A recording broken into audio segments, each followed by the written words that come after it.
Welcome to IAC. So ఈ వీడియోలో important current affairs MCQs discuss చేద్దాం. సో ఫస్ట్ వన్ చూద్దాం. సో ఫస్ట్ వచ్చి మనకి the third Arctic science ministerial hosted by which country. So మూడవ Arctic ministerial science సమావేశం ఏ country ఆతిథ్యం ఇవ్వనుంది అని అడిగారు. Ireland, Finland, Switzerland and Iceland. So మనకి మూడవ ఆర్కిటిక్ సమావేశం అనేది Iceland and as well as Japan, ఈ రెండు కంట్రీస్ కూడా కలిసి థర్డ్ మినిస్ట్రియల్ మీటింగ్ కి, ఆర్కిటిక్ సైన్స్ మినిస్ట్రియల్ మీటింగ్ కి ఆతిథ్యం ఇవ్వనున్నాయి. సో మొట్టమొదటి మీటింగ్ వచ్చేసి 2016 యుఎస్ఏలో స్టార్ట్ అయింది. 2018 రెండవ మీటింగ్ మనకి అది జర్మనీలో స్టార్ట్ అయింది. 2 సంవత్సరాలకు ఒకసారి ఈ ఆర్కిటిక్ మినిస్ట్రియల్ సమావేశం అనేది జరుగుతుంది. అయితే 2020 కరోనా దృష్ట్యా ఈ మీటింగ్ అనేది జరగలేదు. సో 2021 జపాన్, ఐస్లాండ్ కలిసి ఈ మూడవ ఆర్కిటిక్ మినిస్ట్రియల్ సమావేశాన్ని నిర్వహించనున్నాయి. దీనికి ఇండియా కూడా దీంట్లో పార్టిసిపేట్ చేయనుంది. So that's why it is in news. So second one చూద్దాం.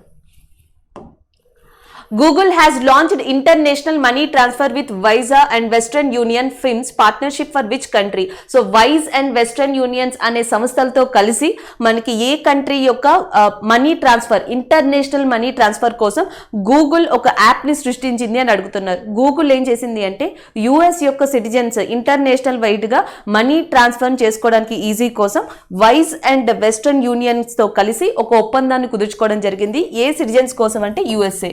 ఆల్రెడీ మనం చూసాం నిన్న కరెంట్ అఫైర్ లో ఇండియాలోని మనకి ముఖ్యంగా ఫెడరల్ బ్యాంక్ యుఏఈలోని మెయిన్ లార్జెస్ట్ బ్యాంక్ తో, మష్రిక్ బ్యాంక్ తో ఒక ఒప్పందాన్ని కుదుర్చుకుంది మనీ ట్రాన్స్ఫర్ కోసం. ఎందుకంటే ఇప్పుడు కోవిడ్ నేపథ్యంలో ఇంటర్నేషనల్ మనీ ట్రాన్స్ఫర్ అనేది చాలా ఇంపార్టెంట్ కాబట్టి సో దానికోసం అని చెప్పేసి ఇలాంటి కంట్రీలు, కంపెనీస్ ఇవన్నీ కూడా ఒక ఒప్పందాన్ని కుదుర్చుకోవడం, యాప్స్ ని తయారు చేయడం చేస్తున్నాయి. సో యుఎస్ సిటిజన్స్ ఎవరైతే యాప్ ని డౌన్లోడ్ చేసుకుంటారో గూగుల్ క్రియేట్ చేసిన దాన్ని, ఆ యాప్ ద్వారా ఆ కస్టమర్స్ కి ఇంటర్నేషనల్ వైడ్ గా మనీని ట్రాన్స్ఫర్ చేయొచ్చు. So option A is the correct answer.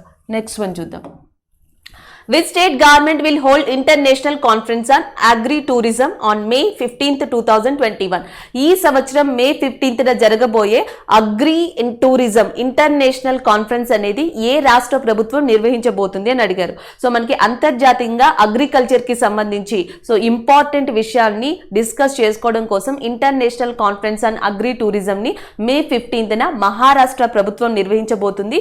Option B is the correct answer. So అందులో ఏం డిస్కస్ చేస్తారు, ఎవరు పాల్గొనబోతారు అనే డీటెయిల్స్ ఇంకా రావాల్సి ఉంది. బట్ ఫర్ ఇన్ఫర్మేషన్ మనకి ఇప్పుడు ఏమని వచ్చింది అంటే 2021 మే 15న జరగబోయే international conference on agri tourism అనేది మహారాష్ట్రలో జరగబోతుంది. Option B is the correct one. And next one చూద్దాం. అలాగే నిన్న డిస్కస్ చేసాం మహారాష్ట్రలోని ఏ ప్రాంతం గురించి నిన్న డిస్కస్ చేసామంటే మేల్ఘాట్ అనే ప్రాంతం గురించి డిస్కస్ చేసాం. సో మేల్ఘాట్ ప్రాజెక్ట్ అనేది మహారాష్ట్రలో స్టార్ట్ కాబోతుంది. అక్కడ ఉన్న గిరిజన మహిళల కోసం మేల్ఘాట్ టైగర్ రిజర్వ్ వచ్చేసి కూడా మహారాష్ట్రలో ఉందని చెప్పుకోవడం జరిగింది. Next point, what is the theme of international nurse day? So మనకి అంతర్జాతీయ నర్స్ డే అనేది ఎప్పుడు అంటే మే 12 అని ఆల్రెడీ తెలుసు. సో దాని యొక్క థీమ్ ఏంటి అని అడుగుతున్నారు. ఈ సంవత్సరం ఇంటర్నేషనల్ నర్స్ డే మే 12 యొక్క థీమ్ ఏంటి అంటే nursing the world to health. Option A is the correct answer. Nursing the world to health అనేది దీని యొక్క ఇతివృత్తాంతం. సో మనకి ఫ్లోరెన్స్ నైటింగేల్ యొక్క జ్ఞాపకార్థంగా 1965 నుంచి ఈ నర్స్ డే అనే దాన్ని స్టార్ట్ చేశారు. సో అలాగే నెక్స్ట్ వచ్చేసి మనకి ప్రపంచవ్యాప్తంగా మనకి ఒక నర్స్ అందుకునే అంతర్జాతీయ అవార్డు కూడా ఫ్లోరెన్స్ నైటింగేల్ అవార్డు అనేది అందుకోవడం జరుగుతుంది. అది నర్స్ కి ఇచ్చే ప్రపంచవ్యాప్తంగా అంతర్జాతీయ ఇంపార్టెంట్ అవార్డుగా చెప్పొచ్చు. అలాగే ఫ్లోరెన్స్ నైటింగేల్ ని the lady with the lamp అని కూడా పిలుస్తారు. లండన్ లో మనకి ఒక నర్సింగ్ స్కూల్ కి సంబంధించిన ఫౌండేషన్ కూడా ఫ్లోరెన్స్ నైటింగేల్ వేశారు. సో ఇప్పుడు చెప్పుకునే మోడర్న్ నర్సింగ్ అనే దానికి ఫౌండర్ గా ఫ్లోరెన్స్ నైటింగేల్ ని చెప్తారు. So that is about the May 12th international nurses day. And next one చూద్దాం. Which of the following Hollywood star has returned his 3 Golden Globe states due to controversy surrounding the Hollywood Foreign Press Association? So general గా ఇటీవల మనకి ప్రతి సంవత్సరం Hollywood లో మనకి film ఇండస్ట్రీకి, film కి సంబంధించి సో కొన్ని ప్రెస్టీజియస్ అవార్డ్స్ అనేవి ఉన్నాయి. దాంట్లో ఇంపార్టెంట్ గా గోల్డెన్ గ్లోబ్స్ అవార్డ్ ని చెప్పొచ్చు. అయితే ఇటీవల ఒక ప్రముఖ హాలీవుడ్ యాక్టర్ అక్కడున్న ప్రెస్ అసోసియేషన్, ఆ ప్రెస్ అసోసియేషన్ కాంట్రవర్సీల కారణంగా తనకు వచ్చిన గోల్డెన్ గ్లోబ్స్ అవార్డ్ అవార్డుని తిరిగి ఇచ్చేశారు. సో ఆ పర్సన్ ఎవరో అడుగుతున్నారు. సో ఆన్సర్లో మనకి Taron Egerton and next Renee Zellweger and Tom Cruise, Joaquin Phoenix ఉన్నారు. So Tom Cruise is a correct answer. Golden Globe అవార్డ్స్ని తిరిగి రిటర్న్ చేసిన పర్సన్ మనకి టామ్ క్రూయిస్. ఎందుకంటే Hollywood foreign press association create చేసిన కాంట్రవర్సీ కారణంగా ఈయన తిరిగి ఇవ్వడం జరిగింది. గత సంవత్సరం Golden Globe states actor best actor award అనేది ఎవరికి వచ్చింది అంటే జాక్విన్ ఫోనిక్స్కి రావడం జరిగింది. అండ్ నెక్స్ట్ వన్ చూద్దాం. Who is recently appointed as the Chief Executive Officer of the National Asset Reconstruction Company? So National Asset Reconstruction Company ki నూతన executive గా అపాయింట్ అయిన పర్సన్ ఎవరు? Mukhmeet Bhatia, RK Chhibber and Padma Kumar Madhavan and Subhash Kumar అని ఉన్నారు. So Padma Kumar Madhavan is a correct answer, option C. నిన్న చూసాం RBI నూతన chief executive director గా మనకి ఎంకే కుతూర్ అనే పర్సన్ మనకి అపాయింట్ అవ్వడం జరిగింది. ఇప్పుడు వచ్చేసేమో national asset reconstruction company limited కి పద్మా కుమార్ మాధవన్ అపాయింట్ అయ్యారు నూతనంగా, option C is a correct answer. And next one, all time favourites for children book return by home. So మనకి all time favourite for children అనే book ఎవరు రాశారని అడుగుతున్నారు. Options లో ఇబ్రహీం, ఆకాష్ రాణీసన్ and Viral Acharya and next వచ్చేసి రస్కిన్ బాండ్. రస్కిన్ బాండ్ తన 87వ బుక్ గా చాలా స్టోరీస్ ని కలెక్ట్ చేసి all time favourite for children అనే బుక్ ని రాశారు. ఈయన the blue umbrella book, the room on the roof అనే book, Delhi is not far అనే బుక్స్ ని కూడా రాశారు. ఇది వరకు 86 పాపులర్ బుక్స్ రాసిన ఈయన 87th బుక్ గా all time favourites for children అనే బుక్ ని రాయడం జరిగింది. So this is about that Ruskin Bond, option A is the correct answer. And next one చూద్దాం. RBI set to conduct a special long term repo operation of 10,000 crores which type of banks. So ఏ type of banks కి RBI ఒక special term repo operation ని 10,000 కోట్లతో start చేయనుంది, అది ఏ banks కి అని అడుగుతున్నారు. ICICI, SBI, DCB bank, federal bank. So answer వచ్చేసి federal bank is a correct answer. So ఇటీవల ఆర్బీఐ 10,000 కోట్లతో ఫెడరల్ బ్యాంక్స్ కి ఒక special long term repo operation కింద ఒక ప్రాజెక్ట్ ని స్టార్ట్ చేయనుంది, option C is the correct one. And next one చూద్దాం. G7 summit is going to be held in which country on June 11th? So general గా ఇటీవల Narendra Modi June 11th G7 summit కి సమావేశానికి attend అవుతామని ఒక ప్రకటన చేశారు. అయితే ఇప్పుడున్న కోవిడ్ దృష్ట్యా ఆయన G7 సమిట్ కి అటెండ్ కాలేరు అని చెప్పి ఒక న్యూస్ రావడం జరిగింది. So that's why G7 summit is in news. అయితే G7 సమావేశం ఈ సంవత్సరం June 11 ఎక్కడ జరగబోతుంది అని అడుగుతున్నారు. ఆన్సర్ వచ్చేసి యూకే. సో మనకి యూకేలో ఈసారి G7 సమావేశం అనేది జరగబోతుంది, option C is the correct one. And next one చూద్దాం. According to the national bureau of statistic population of China rose by how many millions. So general గా మనకి చైనా ఇటీవల దాని యొక్క పాపులేషన్ డేటాని సబ్మిట్ చేయడం జరిగింది. చైనా పాపులేషన్ మనకి 1953 నుంచి మనకి ఏమంటారు కౌంట్ చేయడం స్టార్ట్ చేశారు. 1982లో దీని పాపులేషన్ అనేది 2.09% అనేది పెరిగింది. దాని తర్వాత 2010లో 0.57% పెరిగింది.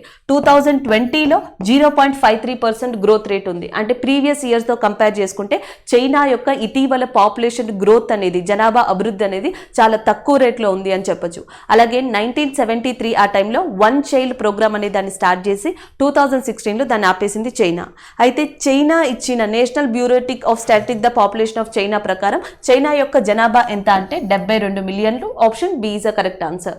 అండ్ నెక్స్ట్ వన్ చూద్దాం. Which of the following has launched an all-electric motorcycle brand LiveWire? So LiveWire అనే ఒక బ్రాండ్ ని ఎవరు లాంచ్ చేశారు అని అడుగుతున్నారు. రాయల్ ఎన్ఫీల్డ్, లేకపోతే Harley Davidson Inc and Honda.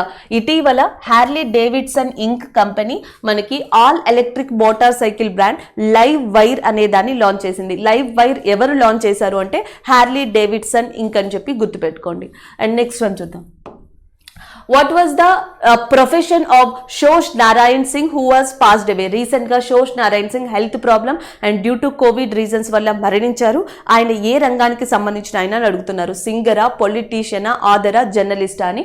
ఆయన జర్నలిస్ట్, ప్రముఖ పాత్రికేయుడు షోష్ నారాయణ్ సింగ్ ఇటీవల కోవిడ్ కారణంగా మరణించారు. So option D is a correct one, he is a journalist. Already నిన్న ఆదర్స్ ని చూసాం. మనకి మనోజ్ దాస్ భారతదేశంలోనే ప్రముఖ ఆథర్, ఒడిస్సాలో చాలా popular person.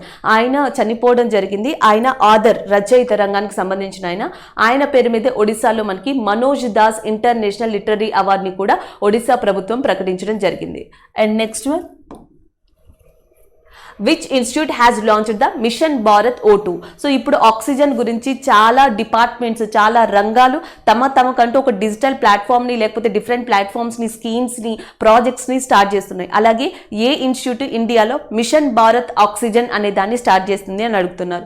IIT Bombay, IIT Delhi, IIT Madras, IIT Kanpur. So answer వచ్చేసి IIT Kanpur is a correct answer. IIT Kanpur mission Bharat O2 అనే దాన్ని స్టార్ట్ చేస్తుంది ఆక్సిజన్ సప్లై కోసం. అలాగే ఇండియాలో ఫస్ట్ టైం బ్రీత్ బ్యాంక్ అనే దాన్ని స్టార్ట్ చేస్తున్నారు. సో బ్రీత్ బ్యాంక్ అనేది ఎవరు స్టార్ట్ చేస్తున్నారు అంటే మనకి రాజస్థాన్లోని జోధ్పూర్ ప్రాంతంలో దీన్ని స్టార్ట్ చేయనున్నారు. అది మనం డిస్కస్ చేసాం, నిర్మల గెహ్లాత్ వల్ల ఇది స్టార్ట్ అవుతుంది అని.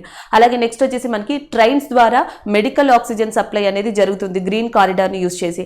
అలాగే నావీస్ INHS అనే మనకి హాస్పిటల్స్ని పెట్టి అక్కడ కూడా మెడికల్ ఆక్సిజన్ని అందిస్తున్నారు. సో మెడికల్ ఆక్సిజన్ సప్లై గురించి సుప్రీంకోర్టు 12 మంది సభ్యులతో కూడిన నేషనల్ టాస్క్ ఫోర్స్ అనే దాన్ని కూడా స్థాపించింది.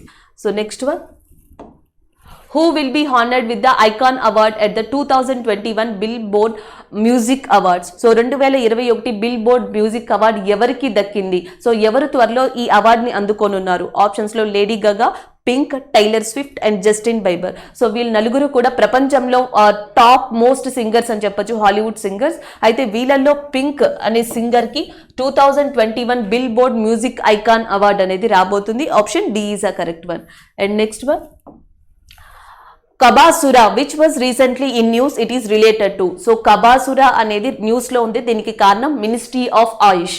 ఆయుష్ అంటే ఆల్రెడీ మనకు తెలుసు, ఏ అంటే ఆయుర్వేద, వై అంటే యోగా, అండ్ యు అంటే యునాని, ఎస్ అంటే సిద్ధ, హెచ్ అంటే హోమియోపతి.